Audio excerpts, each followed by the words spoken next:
The United States Marine Corps, with its fiercely proud tradition of excellence in combat,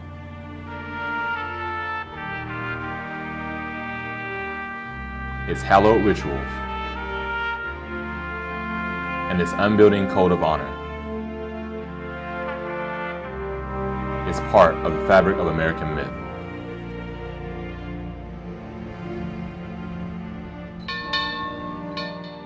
Fourth Marine Division was first established in the Second World War. The association that we're dealing with this deactivation ceremony was specifically a World War II organization. Fourth Marine Division formed about midway through World War II. Some of its original infantry components formed here at Camp Lejeune before going out to the West Coast, and the division formally stood up as an entire entity. It then went overseas to Hawaii, and it remained overseas to the end of the Second World War. It fought at Kwajalein, at Guam, Roy Namur, and ultimately at Iwo Jima. I had my pick of any of the outfits, but the Marine Corps recruiter was down and his quota was for 4 guys that day. So I was the last one. He grabbed my papers and he said, "Hey, you're going to the Marine Corps?" I said, "What the hell? No, I'm going to the Navy. My dad was in the Navy." So he said, "What? Look at my uniform, blue and nice." He said, I said, "I got to go somewhere. Sign me up." The installation supported a variety of activities for the Veterans Organization, to include static displays, tours of points of interest on the base, coordination of 3 major events that were component to the overall visit. The first of which was the deactivation ceremony, the second the memorial service, and then finally their banquet.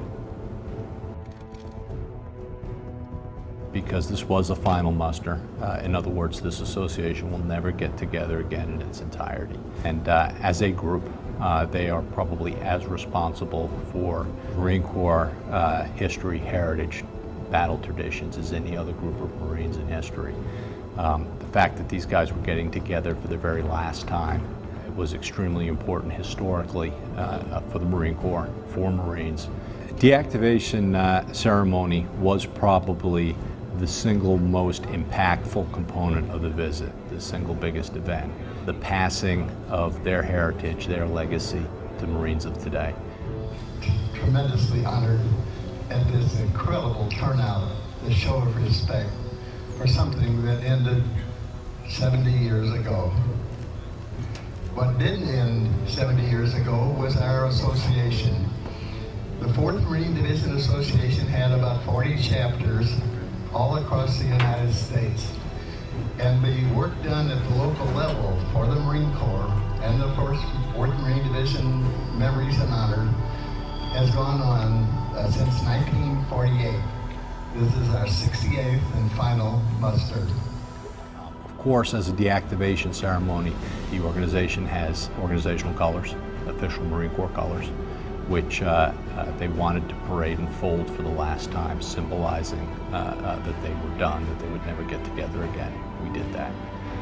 Another component of that ceremony was the turning in of historic World War II field equipment by 4 of the association members selected for the purpose. With this kind of non-standard component of the ceremony, we really tried to physically manifest that idea of them passing their heritage. So what we did was we had 4 of the veterans.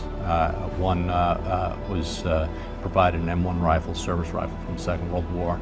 Another, an M1 helmet, camouflage cover, very distinctive piece of equipment associated with the Marines of the Second World War. Herringbone twill field uniform, M1941 pack and equipment, all of which are very kind of quintessential Marine in World War II. And we had each of the gentlemen turn in this equipment. It was received by the 1st Battalion 8th Marine Sergeant Major in a ceremonial fashion and passed on to a Marine of today.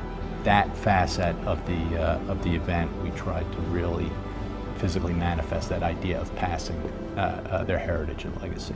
And I absolutely believe that Marines of today will draw on the experience and history of the past and use it to propel them forward. Use it to propel them forward in the future. For the association, it was our most profound privilege to be able to serve them in this way. To have 73 members of the association who fought on Iwo Jima under one tent at one time was a breathtaking thing to be part of. And again, I would thank them very much for the opportunity to serve them and to be around them as they gathered for the final time.